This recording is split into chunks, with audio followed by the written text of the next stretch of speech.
Okay, guys, this is going to be my review of the movie The Rock. And hence it being directed by Michael Bay, it has no shortage of action, no shortage of explosion, and extremely over the top.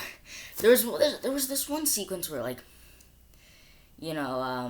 Nicolas Cage is supposed to be running from an explosion, but you can clearly tell that was stunt double because it looked nothing like him, that my father pointed out. But I had a lot of fun with this film. I think it was campy, it was over the top, but I had tons of fun. I think the cast is great with Sean Connery and Nicolas Cage, and I think the villain, the military villain and the Marine villain, I kind of like him the most because he's complex. Where it's like his mindset is logical, but then you were like, oh, but he's just gonna nuke all these people. That's not what you would do to get what you want, especially with something like, okay, just wanting, the families of dead Marines to get paid. And it turns out it was a bluff, and you kind of root for him at the end of the day when he dies. But yeah, his death was crazy and over the top. But so is this whole film. And it's like, you can't take some parts seriously, not all of it. So I think I just had a lot of fun with this film, and I think the whole stealth mission of breaking into Alcatraz, The Rock, whatever, was a great mission, and I love like the car chase there. I think the performances are nothing special, but it was just a great, digestible, fun action flick. With great sequences, like I love the stuff with like the mine carts and again, it's Michael Bay, so no shortage of explosions, and so I really had a lot of fun with this film. I think again, it is over the top, it is crazy.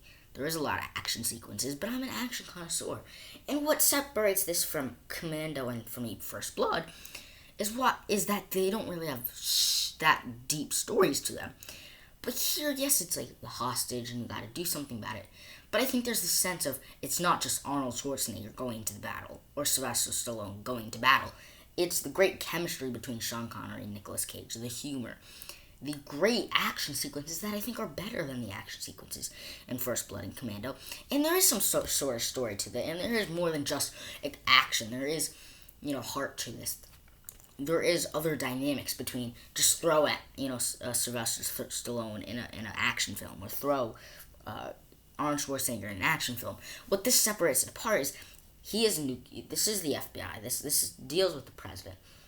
You got the great chemistry between these characters, better action in my opinion, and I think more interesting because it's Alcatraz, because there's hostages, because there's layers, because the villain is not just mustache twirling villain. He has some layers and depth to him.